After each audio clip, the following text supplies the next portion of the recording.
Assembly ఎన్నికల్లో డీలాబడిన BRS భారతీయ రాష్ట్ర సమితి లోక్సభ ఎన్నికల్లో సత్తా చాటాలని ముమ్మర ప్రయత్నాలు చేస్తున్నది. సమీక్షలు ఏ నియోజకవర్గంలో ఎవరు ఉండాలనే దానిపైన ఇప్పటికే కసరత్తు ప్రారంభమైంది. కొన్ని నియోజకవర్గాలకు కొంతమంది పేర్లు కూడా ప్రతిపాదనకు వచ్చినాయి. ఉదాహరణ ఉమ్మడి మహబూబ్నగర్ జిల్లాలో నాగర్ కర్నూలు పార్లమెంటు నియోజకవర్గం నుంచి ప్రముఖ వాగ్గేయకారులు గోరటి వెంకన్న పేరును అధిష్టానం ప్రతిపాదించినట్లు మీడియాలో విస్తృతంగా కథనాలు వచ్చినాయి. అతను నాగర్ కర్నూలు పార్లమెంటు నియోజకవర్గం తెలకపల్లి మండలానికి సంబంధించిన వారు. ఉమ్మడి మహబూబ్నగర్ జిల్లాలో గోరటి వెంకన్నకు అభిమానించేవారు ఆ నియోజకవర్గంలో లక్షల మంది ఉన్నారు. ఆయన ఆట పాట మాట నాగర్ కర్నూలు కేంద్రంగానే ఉన్నది. నాగర్ కర్నూలు నియోజకవర్గంలో నాగర్ కర్నూలులో కొల్లాపూరు, అచ్చంపేట, నాగర్ కర్నూలు, కల్వకుర్తి ఈ నియోజకవర్గాలు ఉన్నాయి. ఈ నియోజకవర్గాలలో ఆయనకు మద్దతునిచ్చేవారు. వనపర్తి కూడా లోక్సభ నాగర్ కర్నూలు కిందకే వస్తుంది కాబట్టి ఈ నియోజకవర్గాలలో ఉన్నవారు సహజంగానే వెంకన్న గురించి తెలియని వారు ఉండరు. కాంగ్రెస్ పార్టీ నాగర్ కర్నూలు నుంచి మల్లు రవిని బరిలోకి దించే అవకాశం ఉన్నది.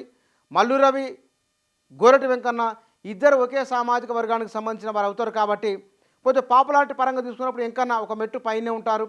కాంగ్రెస్ పార్టీ అధికారంలోకి వచ్చిన ఎమ్మెల్యేలు కాంగ్రెస్ వాళ్ళే ఉన్నప్పటికీ బహుశా గోరటి వెంకన్న ఉంటే కనుక గట్టి పోటీ ఉంటుందనే ఉద్దేశము బీఆర్ఎస్ అధిష్టానంలో ఉన్నట్లు అర్థమవుతున్నది.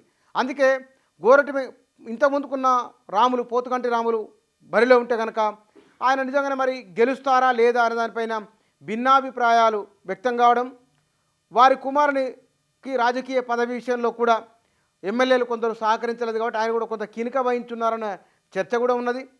ఇప్పుడు త్వరలో జరగబోతున్న లోక్సభ ఎన్నికల్లో గోరటి వెంకన్న అయితే కనుక అన్ని విధాల పార్టీకి సూట్ అవుతారు అనే ఒక ఆలోచన చేస్తున్నట్లు వార్తా సారాంశం. మరి గోరటి వెంకన్న దీనికి ఒప్పుకుంటారా లేదా తెలియదు.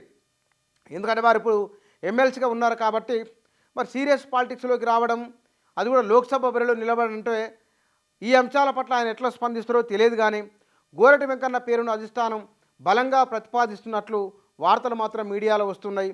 బీఆర్ఎస్ ఇప్పటికే ఆదిలాబాద్ జిల్లాతో సమీక్ష ప్రారంభించింది. ఆదిలాబాద్లో ఎవరుండాలి అన్నదానిపైన ఉమ్మడి ఆదిలాబాద్ జిల్లాకు సంబంధించిన సమీక్షలు ప్రారంభమైనవి. అక్కడ భారతీయ జనతా పార్టీ ఎక్కువ అసెంబ్లీ నియోజకవర్గాలు గెలుచుకున్నది.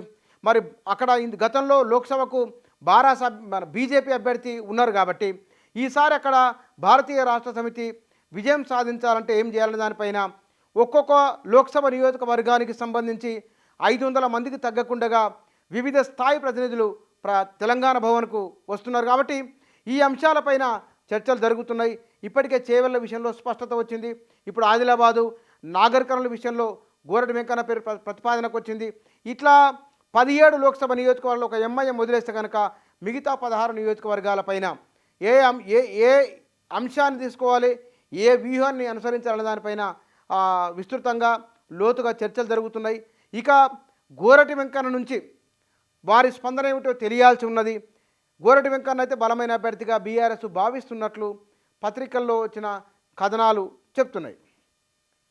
4 తెలుగు దినపత్రికల్లో వచ్చిన ప్రధానమైన వార్తలు, ఆ వార్తల వెనుక విశ్లేషణ ఇది.